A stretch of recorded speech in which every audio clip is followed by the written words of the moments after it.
देखिए हमारे पास में जो मंडल आ रहा है उसमें मंडल की आपसे बात करूं, हम पहले मंडल की बात कर रहे हैं। तो पहला जो हमारे पास में मंडल आ रहा है वह है शोभ मंडल। हम शोभ मंडल की विस्तृत चर्चा कर रहे हैं आपसे।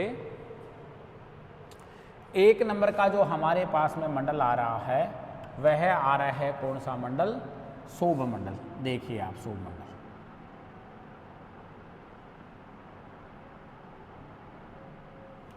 हम आपसे बात कौन से मंडल की कर रहे हैं? हम आपसे बात कर रहे हैं शोभ मंडल की।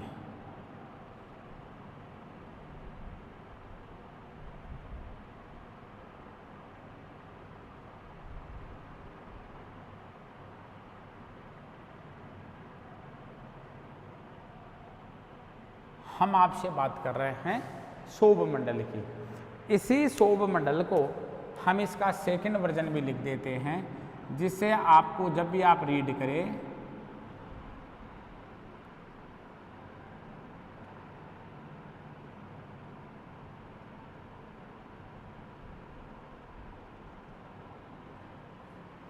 ट्रोपोस्फियर, हम इस मंडल को क्या कह रहे हैं? ट्रोपोस्फियर। हम इस मंडल को कह रहे हैं ट्रोपोस्फियर। यह मंडल हमारे पास में आया शोभ मंडल के रूप में। तो हम इस शोभ मंडल की कौन सी जानकारी प्राप्त करेंगे? हम विस्तृत जानकारी प्राप्त करेंगे आपसे कि इस मंडल की ऊंचाई के बारे में, इस मंडल में होने वाले विभिन्न प्रकार के मौसम परिवर्तनों के बारे में, कि किस प्रकार के इसमें मौसम परिवर्तन होते रहते हैं, उन सभी के बारे में हम आपसे क्या करेंगे? हम आपसे विस्तृत चर्चा करेंगे।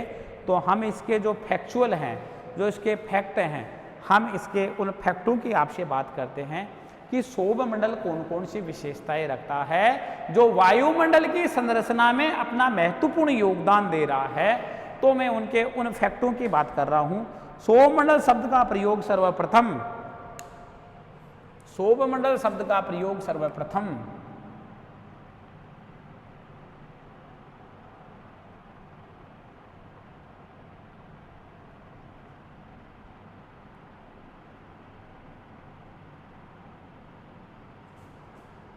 शब्द का प्रयोग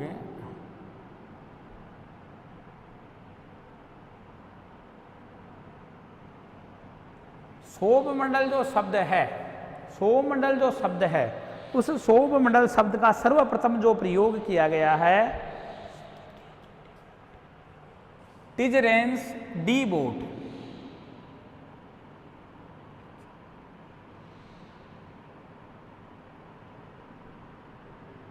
टिजरेंस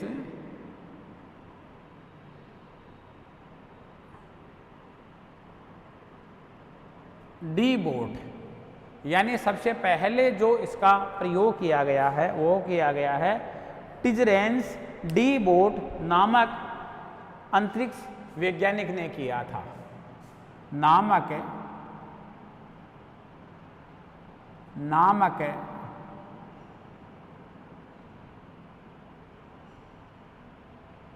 अंतरिक्ष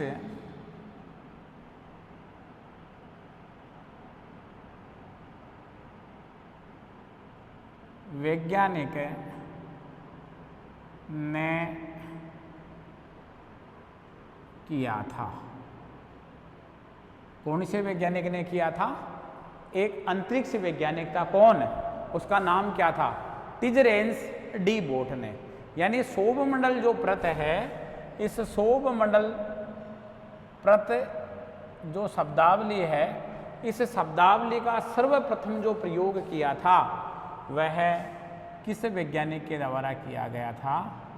यह प्रयोग सबसे पहले किया गया था टिजरेंस डी बोट नामक एक अंतरिक्ष वैज्ञानिक था, एक कोस्मोलॉजिस्ट था। उसके द्वारा इस शब्द का सर्वप्रथम क्या किया गया था? इस शब्द का प्रयोग किया गया था। आगे है, अगला फैक्ट है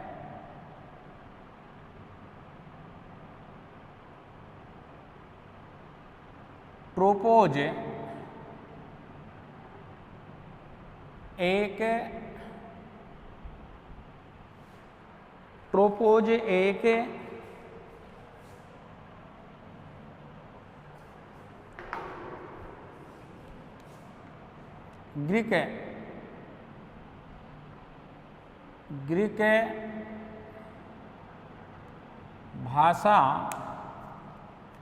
एक ग्रीक भाषा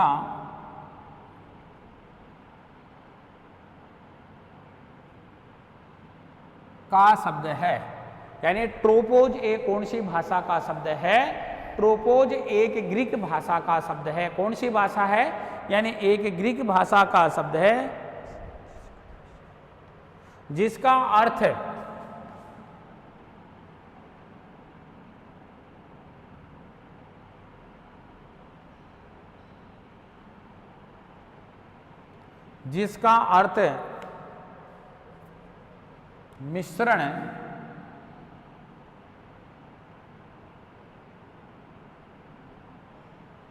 मिश्रण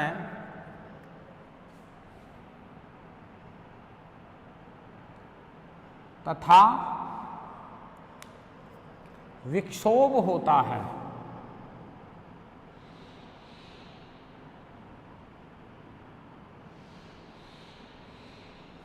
जिसका अर्थ क्या होता है? जिसके अर्थ की हम बात करें, जिसका अर्थ मिश्रण तथा विक्षोभ होता है। जिसका अर्थ मिश्रण तथा क्या होता है?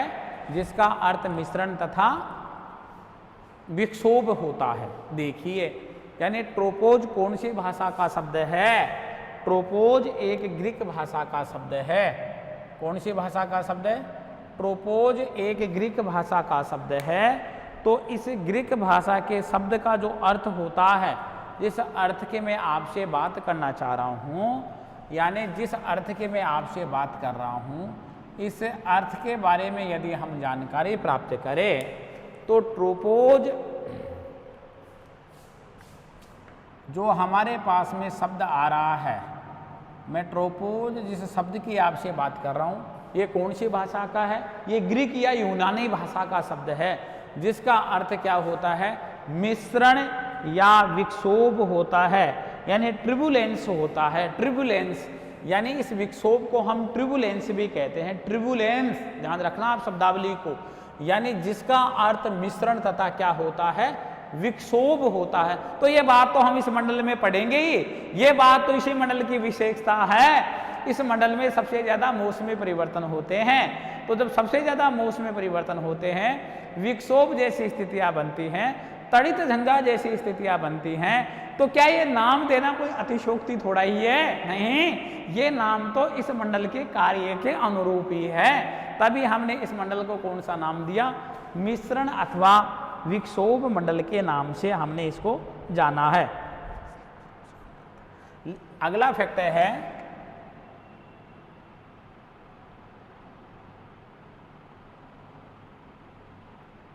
वायुमंडल की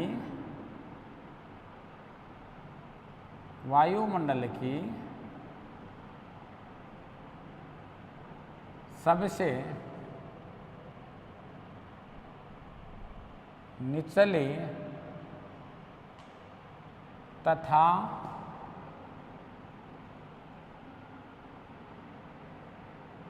वायुमंडल की सबसे निचली तथा कौन सी परत है? वायुमंडल की सबसे निचली तथा सबसे सघन परत है,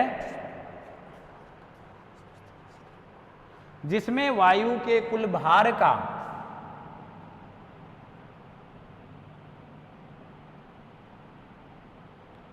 जिसमें वायु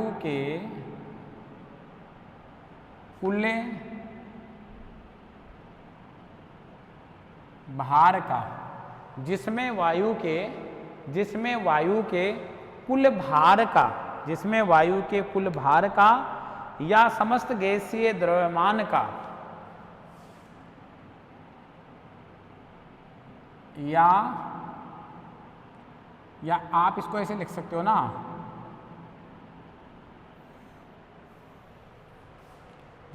जिसमें वायु के कुल भार का समस्त गैसीय या समस्त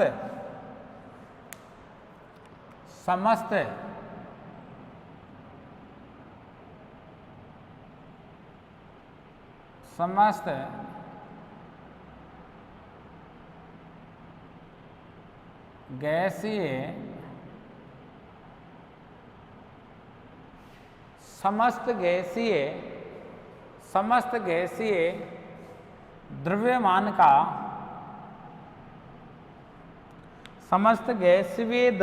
का या तो कुल वायु के भार का या समस्त गैसीय द्रव्यमान का 75% यानी 75%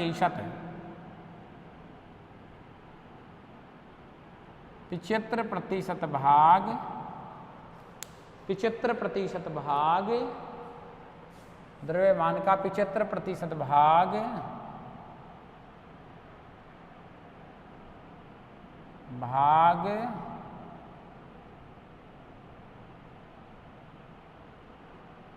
क्या है?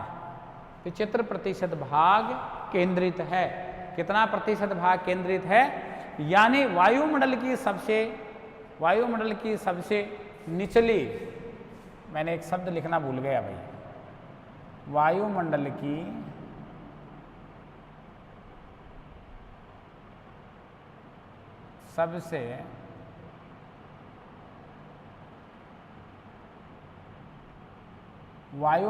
सबसे निचली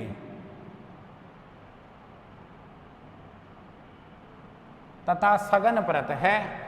वायुमंडल की सबसे निचली तथा सघन परत है जिसमें वायु के कुल भार का या समस्त गैसीय द्रव्यमान का 75% भाग है। कितना प्रतिशत भाग है? यानी 75% भाग अकेली इसी मंडल में ही केंद्रित है। कौन से मंडल में केंद्रित है? यानी ट्रोपोस्फीयर में। कौन से मंडल में? ट्रोपोस्फीयर में ही। यानी कितना प्रतिशत भाग केंद्रित है? 75% भाग केंद्रित है। अर्थात मैं इस मंडल की ऊंचाई की बात करूं तो मैं दो आधारों पर बात करूंगा।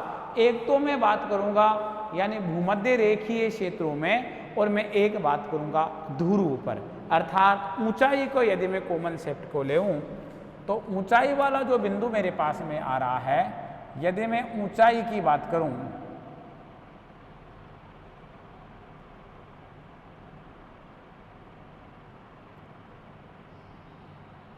सौरमंडल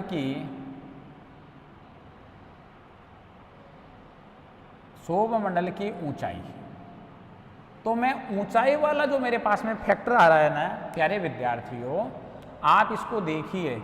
मैं इसकी ऊंचाई यानी सौरमंडल की जो ऊंचाई है, इस ऊंचाई वाले फैक्टर को मैं दो आधार पर आपके पास में ट्रेसिंग कर सकता हूँ। मेरे पास में ऐसे दो आधार हैं जिनके आधार पर मैं कर सकता हूँ। एक तो भूमध्य रेखा पर, यानी मैं तीसरा बिंदु भी निकाल सकता हूँ इससे। एक तो औसत ऊंचाई, एक भूमध्य रेखा पर, एक ध्रुव पर। तो मैं सबसे पहले बात करता हूँ आपसे भूमध्य रेखा पर ऊंचाई। कौन सी ऊंचाई?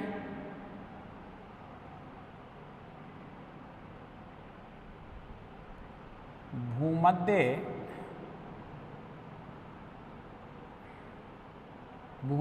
रेखा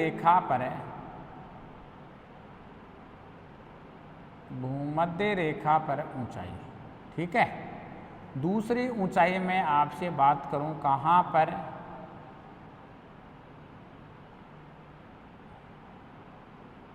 ध्रुव पर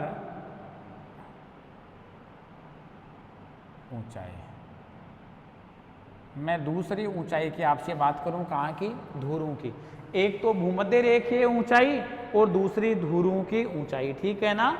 देखिए, यानी भूमध्य रेखीय ऊंचाई तो लगभग अप्रोक्स कितनी है? 18 किलोमीटर तक। और ध्रुव पर ऊंचाई कितनी है? 8 से 10 किलोमीटर तक। ठीक है। यानी ध्रुव पर जो ऊंचाई है, तो ध्रुव पर तो ऊंचाई कितनी है? 8 से 10 किलोमीटर तक। और भूमध्य रेखा पर जो ऊंचाई है, वह ऊंचाई कितनी है? वह ऊंचाई है 8 से 10 किलोमीटर। अब मैं इस पृथ्वी की आपसे औसत ऊंचाई की बात करूं, यानी औसत यानी मैं एवरेज ऊंचाई की बात कर लूं कि इस पृथ्वी की जो औसत ऊंचाई कितनी है। यदि मैं औसत ऊंचाई की बात कर रहा हूं तो देखिए इसकी जो एवरेज ऊंचाई है ना, इसकी जो इस पृथ्वी की जो औसत ऊंचाई है, इस पृथ्वी की जो औसत ऊंचाई है, मैं इस औसत ऊंचाई की आपसे बात करूं तो औसत ऊंचाई कितनी आ रही है 14 किलोमीटर। इसकी औसत जो ऊंचाई है वह औसत ऊंचाई 14 किलोमीटर के आसपास आ रही है। देखिए सौरमंडल की जो भूमध्य रेखीय ऊंचाई है, जो विषुवत रेखा पर ऊंचाई है, ये तो कितनी है 18 किलोमीटर है। जो पोलर पर जो इसकी हाइट है, ध्रुव पर जो हाइट है, ये अप्रोक्स की बात कर रहा हूं मैं 8 से 10 किलोमीटर है, ठीक है ना। और मैं इसकी एवरेज ऊंचाई की बात करूं, यदि मैं भूमध्य रेखीय ऊंचाई और ध्रुव की ऊंचाई का मैं एवरेज निकाल लूं, औसत निकाल लूं, तो ऊंचाई हमारे पास में कितनी आती है? ऊंचाई हमारे पास में आती है 14 किलोमीटर के आसपास में इसकी ऊंचाई आती है, ठीक है ना। तो हम बात कर रहे हैं वायुमंडल की संरचना और इसके हम सौरमंडल की जो बात कर रहे हैं, यानी ये जो सौरमंडल है इसकी बात कर रहे हैं। तो सौरमंडल की हम जो ये पारिभाषिक शब्दावली है, इस शब्दावली की हम बात कर रहे हैं। सबसे पहले इस शब्द का जो प्रयोग किया है, इस शब्द का जो सबसे पहले जो प्रयोग किया है वह प्रयोग किया है डिजरेंस डी बोट ने। यह एक अंतरिक्ष वैज्ञानिक था, इन्होंने इसका प्रयोग किया है। यानी ट्रोपोज जो एक शब्द है, ये ग्रीक भाषा का यानी यूनानी भाषा का शब्द है, जिसका अर्थ मिश्रण या विक्षोभ होता है। तो क्या ये कहते हुए हमारे को अतिशयोक्ति हो रही है क्या कि क्या ये विक्षोभ मंडल नहीं है? हाँ, ये विक्षोभ मंडल है। क्यों? क्योंकि मौसमी जितने भी सारे परिवर्तन होते हैं वो सारे ट्रोपोस्फीयर में तो हो रहे हैं, ये सारे सौरमंडल में तो हो रहे हैं। वायुमंडल की सबसे निचली परत है, पृथ्वी के पास में पाई जाने वाली है, तथा ये सबसे सघन भी है। क्यों? क्योंकि हवा यहाँ पर भारी होती है और समस्त कुल वायु के भार का या समस्त गैसीय द्रव्यमान का 75% भाग यहाँ पर केंद्रित है। यदि मैं इसके ऊंचाई की बात करूं तो इसकी ऊंचाई यहाँ पर भूमध्य रेखा पर जो ऊंचाई है, भूमध्य रेखीय भाग पर जो ऊंचाई है, वो भूमध्य रेखीय भाग पर जो ऊंचाई है वह 18 किलोमीटर है, तथा ध्रुव पर ऊंचाई 8 से 10 किलोमीटर है और औसत ऊंचाई 14 किलोमीटर है। यानी मुख्य रूप से मैं इसकी ये बात करना। हेलो सभी विद्यार्थियों को इस ऑनलाइन प्लेटफॉर्म पर हार्दिक शुभकामनाएं। आप लगातार जो आपको मिल रहे हैं ऑनलाइन वीडियो को समय समय पर वॉच कर रहे होंगे, देख रहे होंगे। मेरा मानना है कि इन ऑनलाइन वीडियो के माध्यम से आपको बहुत अच्छी जानकारी प्राप्त हो रही होगी। आप अपने घरों पर सुरक्षित होंगे। इसी ही के साथ मैं आपसे बात करता हूं कि हमारे पास में जो वायुमंडल का संरचना चल रही थी, जो स्ट्रक्चर ऑफ एटमॉस्फेयर चल रहा था, तो हमने पिछली क्लास में वायुमंडल की परतों की सामान्य जानकारी की बात की थी। आज उसी क्रम को हम आगे बढ़ा रहे हैं और उसी क्रम को आगे बढ़ाते हुए हम आपसे बात कर रहे हैं। मुख्य रूप से हम आपसे बात करें कि कल हमने सामान्य परिचय में वायुमंडल की परतों के बारे में पढ़ा था। तो वायुमंडल की जो परतें थी हमारे पास में, जिसमें हम मुख्य रूप से सौरमंडल है, समताप मंडल है, अर्थात समताप मंडल के बाद में आपका ओजोन मंडल है, यानी इसी को हम मेसोस्फीयर कह रहे थे। यदि आप समताप मंडल में ओजोन गैस को शामिल कर लेते हो तो उसी के कारण से ओजोन गैस की वहाँ पर सांद्रणता के कारण से, सांद्रणता अधिक होने के कारण से, यानी ओजोन गैस की अधिकता होने के कारण से उसी मंडल को हमने समताप मंडल को ओजोन मंडल का नाम भी दिया है। अर्थात समताप मंडल में ही ओजोन गैस की अधिकता होने के कारण से उसी को ही हम ओजोन के नाम से भी। लेकिन कल हमने सेपरेटली पढ़ा था। कल हमने पिछली कक्षा में हमने अलग से उसका अध्ययन किया था। अलग से हमने एक परत की जिक्र किया था कि ओजोन मंडल, यदि हम ओजोन को समताप के साथ शामिल कर लेते हैं तो अलग से फिर मंडल एक मेसोस्फीयर आ जाएगा, मध्य मंडल आ जाएगा, ठीक है ना। यदि हमें कुछ टेक्स्ट बुकों की बात करें जिन्हें में लाल की जलवायु विज्ञान एंड समुद्र विज्ञान है, तो उसमें हमारे पास में मेसोस्फीयर का जिक्र है ना, वो हमारे पास में ओजोन में ही किया गया है। तो आप इस चीज़ के लिए निश्चिंत रहिए कि ऐसा नहीं कि साहब मेसोस्फीयर का जिक्र अलग से नहीं किया।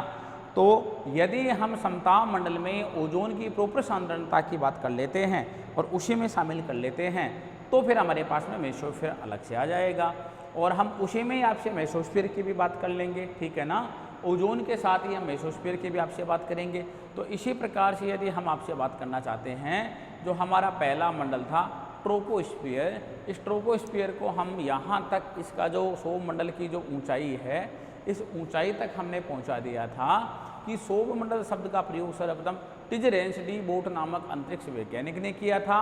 यानी ट्रोपोज एक ग्रीक भाषा का शब्द है, यानी ट्रोपोज एक ग्रीक भाषा का शब्द है, एक ग्रीक भाषा का शब्द है। ट्रोपोज एक ग्रीक भाषा का शब्द है, ग्रीक भाषा का शब्द है,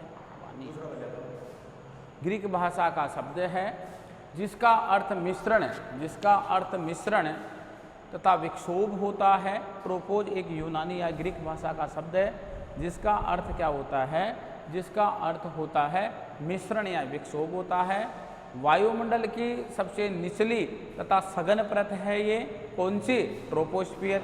वायुमंडल की सबसे सघन हम बात कर रहे हैं, वायुमंडल की सबसे सघन तथा सबसे निचली परत है जिसमें वायु के कुल भार का, यानी ये कह सकते हैं या समस्त गैसीय द्रव्यमान का 75% भाग केंद्रित है। यदि मैं इसके ऊंचाई की बात करूं आपसे, तो इसकी जो ऊंचाई है ना, इस ऊंचाई की मैं आपसे बात करना चाह रहा हूं कि भूमध्य रेखा पर ऊंचाई 18 किलोमीटर है, ध्रुव पर ऊंचाई 8 से 10 किलोमीटर है और इसकी जो एवरेज ऊंचाई है, मैं इस औसत ऊंचाई की बात करूं तो औसत ऊंचाई हमारे पास में कितने किलोमीटर आती है, 14 किलोमीटर आती है, ठीक है ना। यानी औसत ऊंचाई हमारे पास में कितने किलोमीटर आती है, औसत ऊंचाई हमारे पास में 14 किलोमीटर आती है। तो इसी प्रकार से मैं आपसे ये कह सकता हूँ कि जो ये औसत ऊंचाई, ये जो औसत ऊंचाई आया, इस औसत ऊंचाई की हमने बात की, तो औसत ऊंचाई के आधार पर हम ये कह सकते हैं कि इसकी भूमध्य रेखीय ऊंचाई अधिक होती है तथा इसकी जो ध्रुवों की ऊंचाई होती है, ये ध्रुवों की ऊंचाई क्या होती है, मुख्य रूप से कम होती है, ठीक है ना। आगे हम इसका जो फैक्ट है, आगे के यदि हम आपसे फैक्ट की बात करें कि शीत ऋतु और ग्रीष्म ऋतु में, शीत ऋतु में सौरमंडल की ऊंचाई क्या हो जाती है, कम हो जाती है। जो शीत ऋतु है, इस शीत ऋतु में जो सौरमंडल होती है, इस सौरमंडल की यदि मैं ऊंचाई की आपसे बात करूं तो शीत ऋतु में सौरमंडल की ऊंचाई क्या हो जाती है, सौरमंडल में शीत ऋतु की ऊंचाई कम हो जाती है। तथा मैं आपसे बात करूं ग्रीष्म ऋतु की, तो ग्रीष्म ऋतु में इसकी ऊंचाई क्या हो जाती है, ग्रीष्म ऋतु में इसकी ऊंचाई अधिक हो जाती है। क्या हो जाती है, ग्रीष्म ऋतु में इसकी ऊंचाई अधिक हो जाती है। तो मैं फैक्ट के माध्यम से इसको बांधना चाहूँगा कि शीत ऋतु में, किसमें, शीत ऋतु में, देखिए आप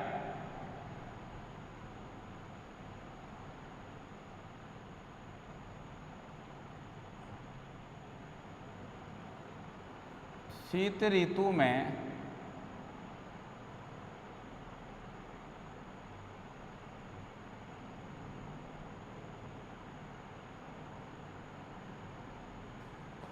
सौरमंडल की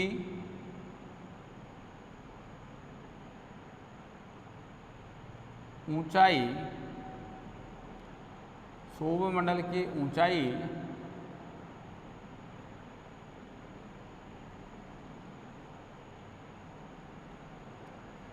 कम हो जाती है। क्या हो जाती है, कम हो जाती है।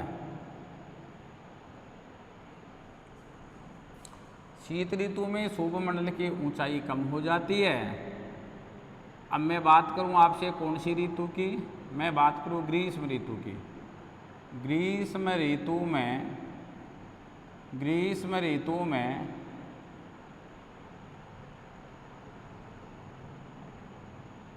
सौरमंडल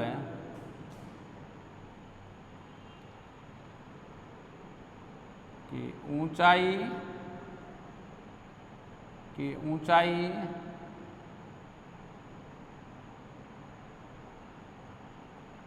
अधिक हो जाती है। क्या हो जाती है? अधिक हो जाती है। देखिए, हम ग्रीष्म ऋतु की बात करें और हम ग्रीष्म ऋतु के साथ साथ यदि हम आपसे बात करना चाहें मुख्य रूप से, तो हम शीत ऋतु की बात करें तो शीत ऋतु में इस जो क्षोभ मंडल होता है इसकी ऊंचाई क्या हो जाती है?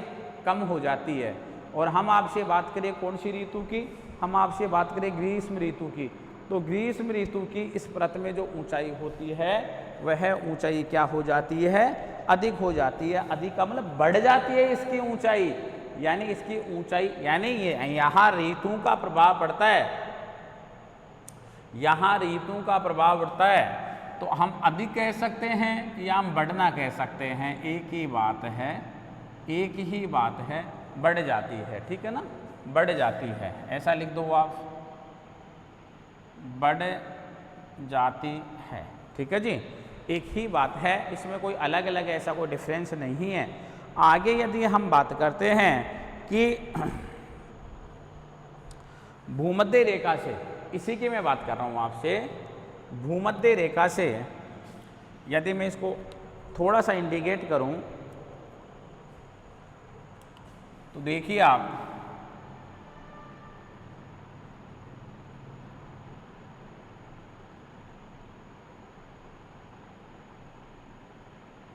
भूमध्य रेखा से, कौन सी रेखा से?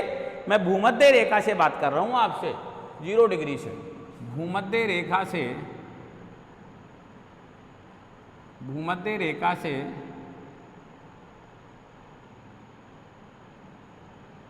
भूमध्य रेखा से ध्रुवों की ओर, भूमध्य रेखा से ध्रुवों की ओर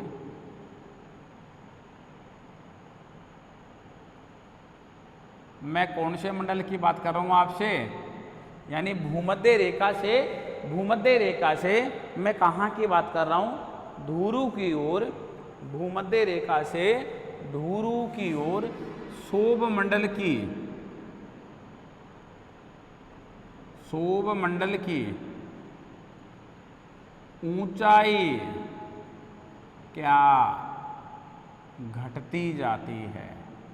जैसे जैसे हम भूमध्य रेखा से, देखो ये बात तो हमने ऊपर ही क्लियर कर दी है आपको, आप देखिए इसको कि हम भूमध्य रेखा पर खड़े हैं और भूमध्य रेखा से हम पोलर वाले क्षेत्र की ओर चलेंगे तो भूमध्य रेखा की ऊंचाई घटेगी या बढ़ेगी?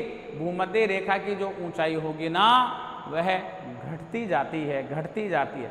यानी भूमध्य रेखा पर क्षोभ मंडल की ऊंचाई अधिक होती है तो ध्रुव पर भूमध्य रेखा की, सॉरी, क्षोभ मंडल की ऊंचाई कम होती जाती है, घटती जाती है। यदि हम ध्रुव से भूमध्य रेखा की ओर आएंगे तो ऊंचाई बढ़ेगी। आप ध्यान रखना, इसको 2 फैक्टर से समझने की कोशिश करना प्यारे विद्यार्थियों। यानी भूमध्य रेखा से हम ध्रुव की ओर चलेंगे तो ऊंचाई क्या होगी? हमारी ऊंचाई घटेगी, हमारी ऊंचाई घटेगी। यानी हम भूमध्य रेखा से खड़े हैं, हम पोलर की ओर चलेंगे तो क्षोभ मंडल की जो ऊंचाई होगी वह ऊंचाई में कौन सा फर्क पड़ेगा? वह ऊंचाई घटेगी। ठीक है ना, भूमध्य रेखा से हम ध्रुव, तो इस पर सीजनल प्रभाव भी पड़ता है। शीत ऋतु में ऊंचाई कम हो जाती है और ग्रीष्म ऋतु में ऊंचाई बढ़ जाती है। तो हम ये कह सकते हैं कि इस पर सीजनल प्रभाव भी क्या होता है? पड़ता है। देखिए क्षोभ मंडल, अगला फैक्ट है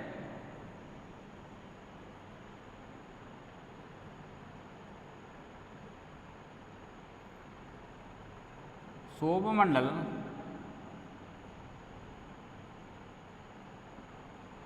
वायुमंडल की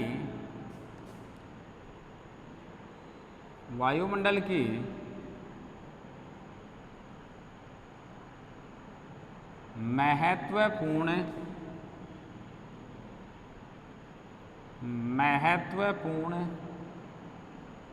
परत है। यानी क्षोभ मंडल वायुमंडल की कौन सी परत है? महत्वपूर्ण परत है। क्योंकि महत्वपूर्ण परत है, क्योंकि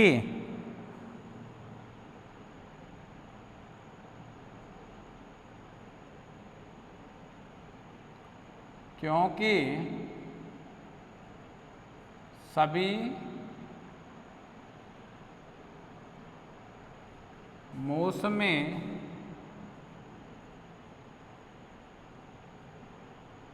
घटनाएं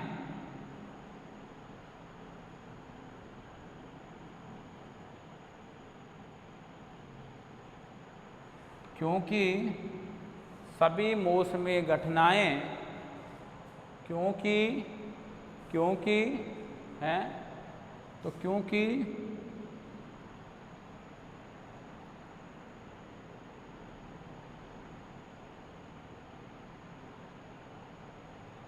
क्योंकि सभी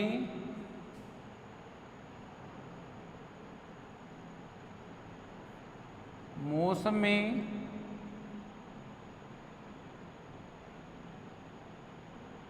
घटनाएं क्योंकि सभी मौसमी घटनाएं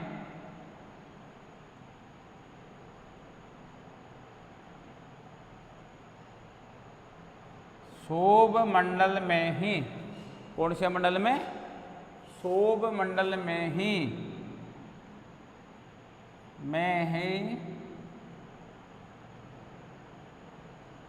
गठित होती हैं। क्योंकि सभी मौसमी घटनाएं कौन से मंडल में घटित होती हैं? क्षोभ मंडल में ही घटित होती हैं। जितने भी मौसम संबंधी सारी घटनाएं होती हैं,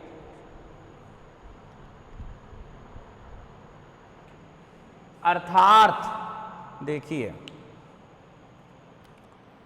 अर्थात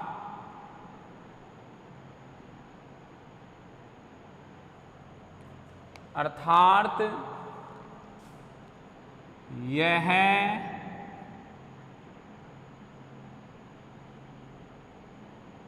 मौसम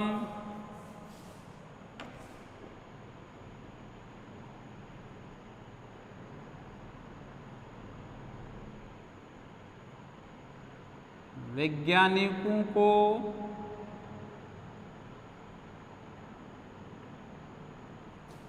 समर्पित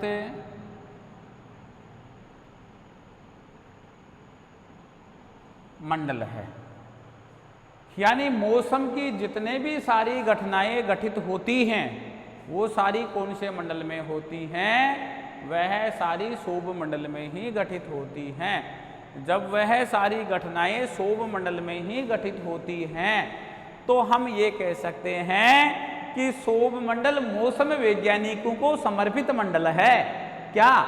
मौसम वैज्ञानिक यहाँ पर विभिन्न प्रकार के मौसम और जलवायु से संबंधित, मौसम से संबंधित जो शोध करते हैं, जो इन्वेस्टिगेशन के कार्य करते हैं, जो नई खोज के कार्य करते हैं, वो कौन से मंडल में करते हैं? वो क्षोभ मंडल में ही करते रहते हैं। तो हम ये कह सकते हैं कि क्षोभ मंडल वायुमंडल की एक महत्वपूर्ण लेयर है, एक महत्वपूर्ण मंडल है, जोन है। अर्थात क्योंकि सभी मौसम की जितने बादलों का बनना, वर्षा का होना, आंधी का चलना, तूफान का आना, बिजलियों का गर्जना, ये जितने भी सारी घटनाएं घटित होती हैं तो कौन से मंडल में होती हैं? ये सारी घटनाएं क्षोभ मंडल में ही होती हैं, ट्रोपोस्फीयर में ही होती हैं। अर्थात यह मौसम वैज्ञानिकों को समर्पित मंडल है। कौन सा मंडल है? मौसम वैज्ञानिकों को समर्पित मंडल है। अगला फैक्ट है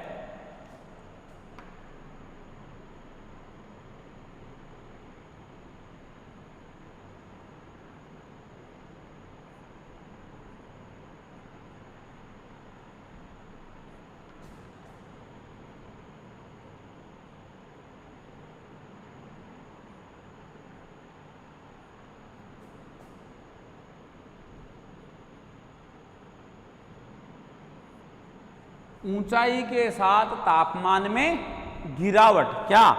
ऊंचाई के साथ तापमान में गिरावट, अर्थात ऊंचाई के साथ तापमान में गिरावट, अर्थात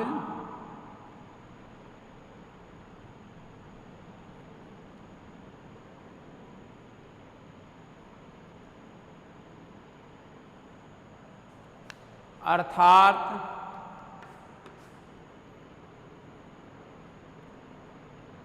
कमी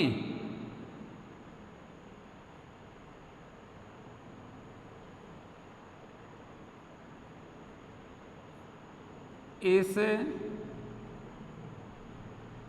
मंडल की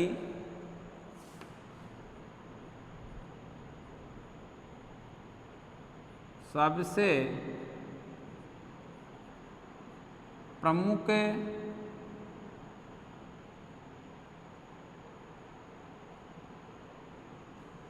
विशेषता है। देखिए, इस मंडल की सबसे महत्वपूर्ण विशेषता कौन से मंडल की? ट्रोपोस्फियर की सबसे महत्वपूर्ण विशेषता की यदि मैं आपसे बात करूं तो ऊंचाई के साथ तापमान में गिरावट। ऊंचाई के साथ तापमान में गिरावट, अर्थात ऊंचाई के साथ तापमान में गिरावट यदि किसी मंडल की विशेषता है तो वह विशेषता आती है ट्रोपोस्फियर की। यदि हम ऊंचाई की ओर जाएंगे वैसे वैसे टेम्परेचर क्या होता जाएगा? टेम्परेचर गिरता जाएगा, तापमान गिरता जाएगा। अर्थात ऊंचाई के साथ तापमान में गिरावट या कमी, यानी कमी इस मंडल की यानी सौर मंडल की सबसे प्रमुख विशेषता है। कौन सी विशेषता है?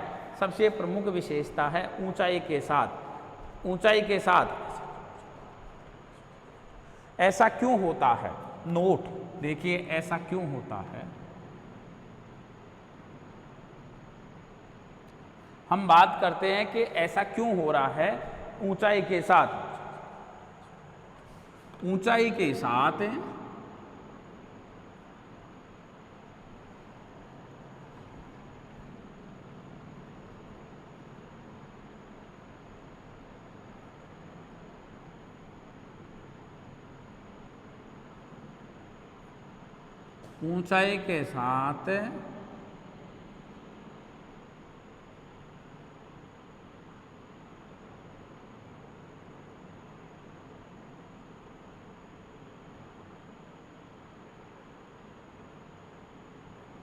वायुमंडलीय गैसों, ऊंचाई के साथ वायुमंडलीय गैसों के घनत्व,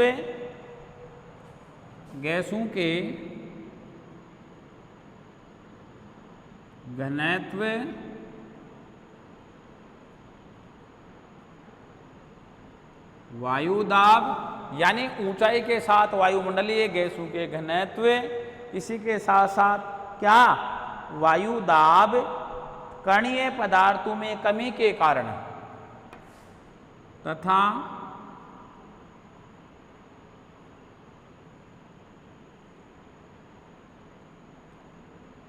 कणीय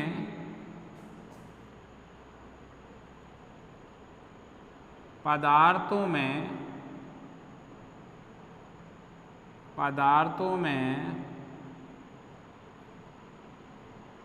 कमी के कारण, अर्थात ऊंचाई के साथ, किसके साथ? ऊंचाई के साथ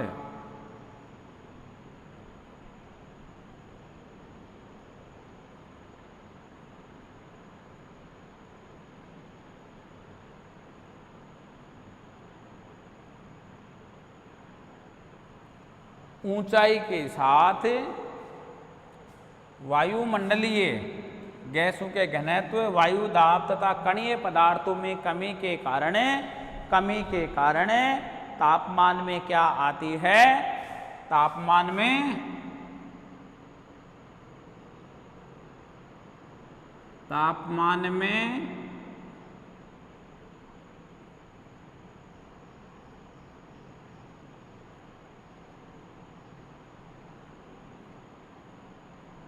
गिरावट आती है। क्या आती है? एक तो ऊंचाई के साथ वायुमंडलीय गैसों की डेंसिटी, ठीक है ना, ऊंचाई के साथ वायुमंडलीय गैसों का घनत्व, एक इसके अलावा एयर प्रेशर, ठीक है ना। एक हम बात करते हैं किसकी? एयर प्रेशर की, यानी हम बात करें एयर प्रेशर की।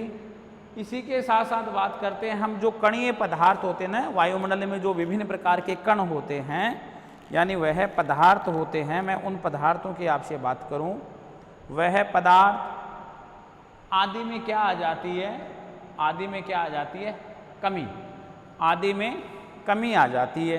अर्थात ऊंचाई के साथ वायुमंडलीय गैसों का घनत्व क्या हो जाता है, वायुमंडलीय गैसों का जो घनत्व होता है वो विरल हो जाता है। यानी जो वायु दाब है और जो कणीय पदार्थ हैं उनमें क्या आ जाती है, इन सब में कमी आ जाती है, सब में कमी आ जाती है। और कमी आ जाने के कारण से क्या हो जाता है, तापमान में क्या आने लग जाती है, गिरावट आने लग जाती है। यानी गिरावट आने का कारण क्या है, तापमान क्यों गिरता है, यानी वायुमंडलीय गैसों का घनत्व, वायुदाब तथा कणीय पदार्थों में क्या आ जाती है, कमी। ऊंचाई पर चलेंगे तो वायुमंडलीय गैसों का घनत्व विरल हो जाता है, वायुदाब कम हो जाता है, और जो विभिन्न प्रकार के कण जो तैरते रहते हैं, यानी जो पार्टिकुलेट्स जो हैं, यानी वायुमंडल में पार्टिकुलेट हैं, यानी उनकी संख्या में क्या आ जाती है, कमी आ जाती है। और कमी आ जाने के कारण से इसका प्रभाव क्या पड़ता है, इसका प्रभाव ये पड़ता है कि क्या हो जाता है, तापमान में अचानक क्या आ जाती है, गिरावट आ जाती है। क्या आ जाती है, तापमान में गिरावट आ जाती है। यानी इन सभी कारणों के कारण से, ठीक है ना, इन सभी कारणों के कारण से, यानी हम बात करते हैं कि ये गिरावट किस प्रकार से आती है। हम बात करें यानी जो ताप ह्रास दर है ना, जो ताप ह्रास दर है उसकी मैं आपसे बात करूं,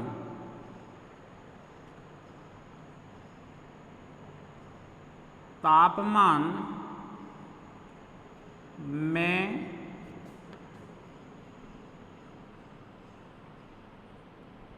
गिरावट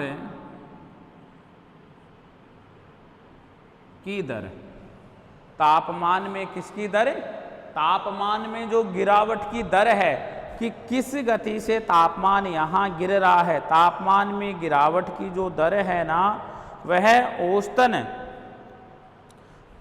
यानी तापमान में गिरावट की दर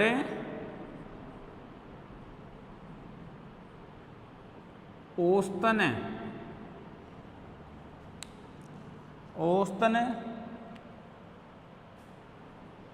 प्रति किलोमीटर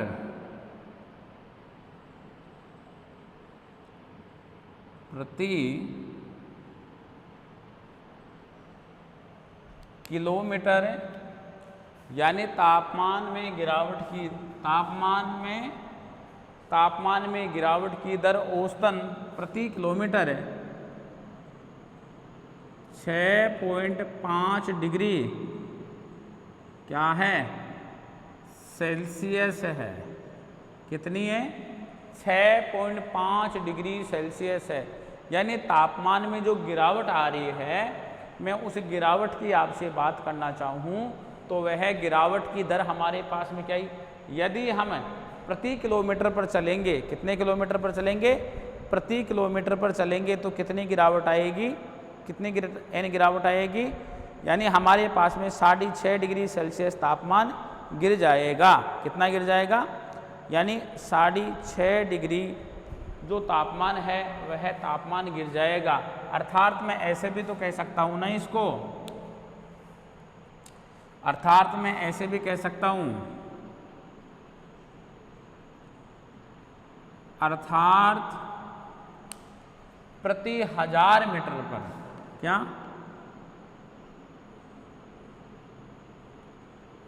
प्रति 1000 यानी प्रति 1000 मीटर पर, 1000 मीटर पर, यानी प्रति 1000 मीटर पर, किस पर मैं आपसे बात कर रहा हूँ, प्रति 1000 मीटर पर, यानी 6.5 डिग्री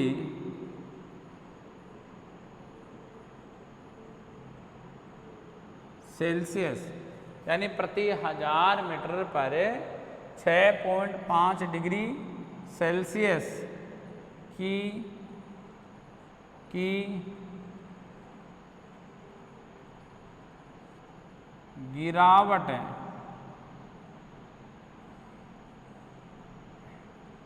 आ जाती है। कितनी गिरावट आ जाती है, यानी कितनी गिरावट आ जाती है, यदि हम प्रति 1000 मीटर की ऊंचाई पर चलेंगे तो 6.5 डिग्री 6.5 डिग्री सेल्सियस की दर से क्या आ जाती है, गिरावट आ जाती है। देखिए तापमान जो गिरने की दर है वह 1 किलोमीटर की बात करिए तो देखो हम 1 किलोमीटर की बात करते हैं तो किलोमीटर जो हमारे पास में आया तो 1 किलोमीटर को मैं यदि 1000 मीटर लिखूं, 1 किलोमीटर को यदि मैं 1000 मीटर लिखूं तो कोई अतिशयोक्ति नहीं है। मैं ये भी तो कह सकता हूँ ना कि 1 किलोमीटर अर्थात 1000 मीटर प्रति 1000 मीटर पर 6.5 डिग्री की दर से क्या गिर जाता है, 6.5 डिग्री की दर से क्या गिर जाता है, टेम्परेचर गिर जाता है। क्या गिर जाता है, टेम्परेचर गिर जाता है, जिसे यानी इस गिरने की दर को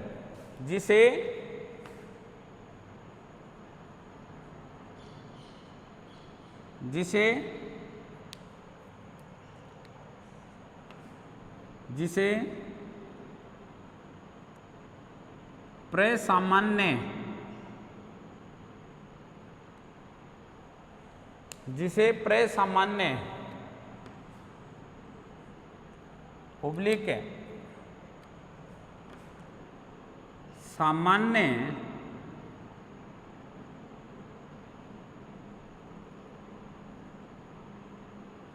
ताप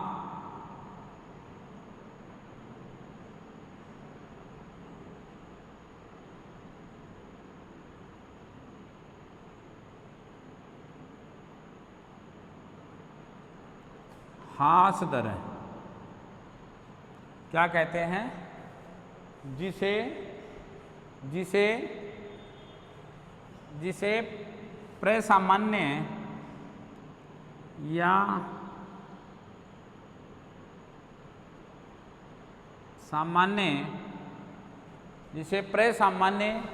या सामान्य ताप ह्रास दर, और इसी को ये हम कहते हैं, यही दर कहलाती है नॉर्मल लैप्स रेट। इसी को क्या कहते हैं, normal lapse rate. Normal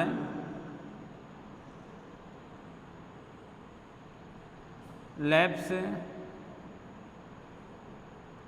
rate, यही कौन सी रेट कहलाती है, नॉर्मल लैप्स रेट कहलाती है। ठीक है ना, जिसे सामान्य प्रसामान्य या सामान्य ताप ह्रास दर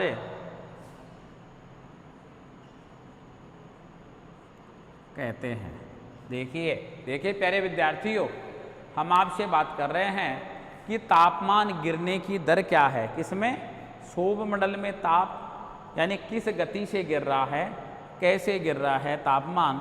यदि हम इसकी आपसे बात करते हैं तो देखो यहाँ जो तापमान गिरने की दर है ना, वह है प्रति किलोमीटर पर। कितने किलोमीटर पर, यदि प्रति किलोमीटर की मैं आपसे बात करूं तो प्रति किलोमीटर पर जो तापमान गिर रहा है, मैं उस रेट की यदि आपसे बात करूं तो यहाँ तापमान गिरने की जो दर है ना वो 6.5 डिग्री सेल्सियस है प्रति किलोमीटर पर।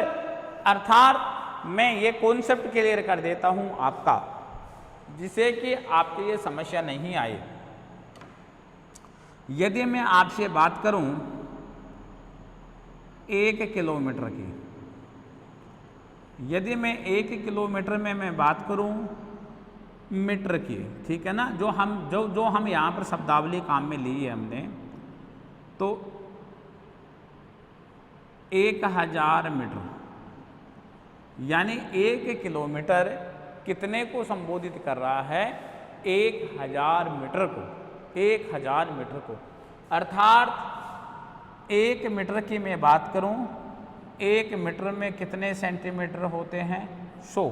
ठीक है जी, तो हमारे पास में कितना आया, 1000। तो 1000 में कितने सेंटीमीटर हो गए, बोलो। 1000 मीटर में हमारे पास में 1,00,000 सेंटीमीटर हो गए। कितने सेंटीमीटर हो गए? 1,00,000 सेंटीमीटर हो गए। तो आप इस कॉन्सेप्ट को क्लियर कर ले, यानी जहाँ से हमारी गलती होने की संभावना न के बराबर हो जाए, आप इसको बहुत ध्यान से देखें और ध्यान से देखने के बाद में इस कॉन्सेप्ट को क्लियर करें कि सौर मंडल में तापमान में गिरावट आती है। मानते हैं कि आती है साहब, आती क्यों है? क्यों का कारण आपके सामने मैंने लिखे हैं। देखिए कि गिरावट क्यों आ रही है। ऊंचाई के साथ वायुमंडलीय गैसों के घनत्व, यानी ऊंचाई के साथ वायुमंडल के गैसों के घनत्व में कमी, वायुदाब में कमी, कणीय पदार्थों में कमी आदि के कारण से क्या गिर जाता है? आदि के कारण से हमारा इस सौर मंडल में जो टेम्परेचर है वह टेम्परेचर गिर जाता है। तापमान में क्या आ जाती है? तापमान में गिरावट आ जाती है। ठीक है प्यारे विद्यार्थियों, तापमान में गिरावट जो आने की दर है, अपने से कोई ये पूछे कि तापमान में गिरावट किस दर के आधार पर आती है, ठीक है, तो हमारा उत्तर क्या होगा? हमारा उत्तर यह होगा कि सौर मंडल में तापमान जो गिरने की दर है वो किस दर के आधार पर गिरता है? तो हम ये कहेंगे कि हम प्रति किलोमीटर पर जाएंगे, 1 किलोमीटर की ऊंचाई पर जाएंगे तो कितना टेम्परेचर गिर जाएगा? यानी 1 किलोमीटर की ऊंचाई पर जो टेम्परेचर में जो कमी आ रही है, यदि हम इस कमी की आपसे बात करना चाहें तो टेम्परेचर कितना गिर जाएगा? टेम्परेचर 6.5 डिग्री सेंटीग्रेड गिर जाएगा। कितना गिर जाएगा? अर्थात प्रति 1000 मीटर की ऊंचाई पर, 1000 मीटर की ऊंचाई पर जाऊंगा। मैंने इसी को ही इधर मैंने सेकेंड टर्म में कन्वर्ट कर दिया है। आप समझने की कोशिश करिए, प्रति 1000 मीटर पर कितना टेम्परेचर गिर जाता है, वही सेम गिरेगा। 6.5 डिग्री सेल्सियस की गिरावट आ जाती है। अर्थात जिसे प्रसामान्य अर्थात